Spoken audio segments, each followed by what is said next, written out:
Hey,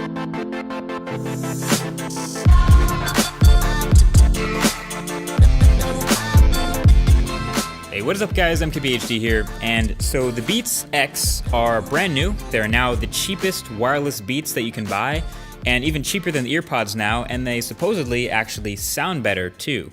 So that means they're definitely worth the money, right?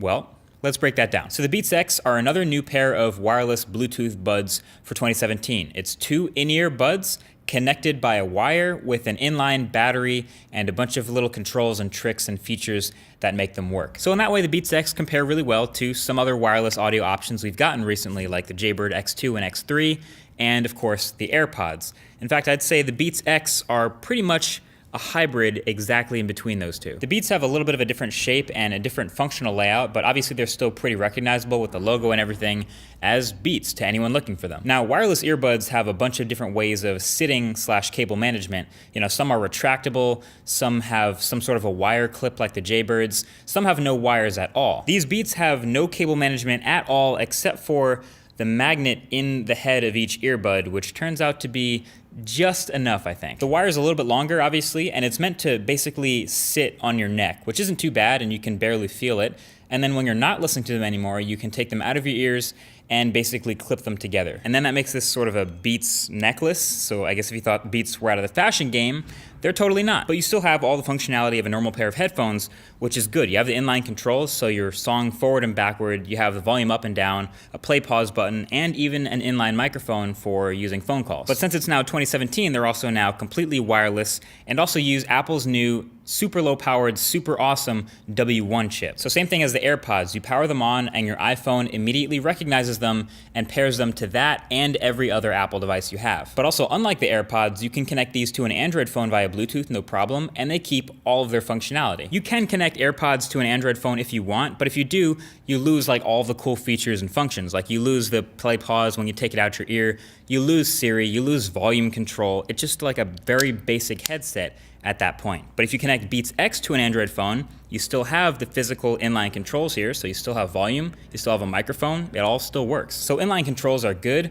but there are some downsides of these headphones too. Durability-wise, these aren't sweat-proof or water-resistant at all, like in any way. Now, I haven't had any problems with mine, and I haven't heard about any problems yet, but it's kind of weird that they're lacking even those basic protection. Pretty much just don't take these out in the rain, or if you work out and you sweat a lot, then you can't use these for working out either, which, isn't that kind of the point of wireless headphones like this? It seems like a glaring omission, but people smarter than me will tell you that that's just so Beats can point you towards another pair of headphones they sell just for working out. So okay, if you're not using them for working out, then you're just, you're walking the dog, walking to class, just very casual use around.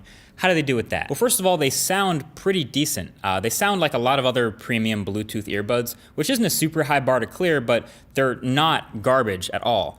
They definitely are a lot heavier and on the bassier side for sure. They're Beats.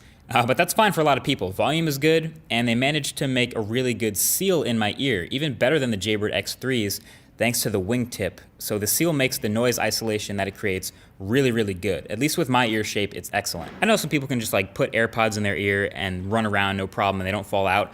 I'm not one of those people, my ears don't work with that, so having the wingtip like the X3s really works well with the Beats X. Stays in my ear, seals really well. The little wire around your neck when you're first wearing them is a little annoying at first, especially since they have these little batteries in line as well, but it was really easy to get used to.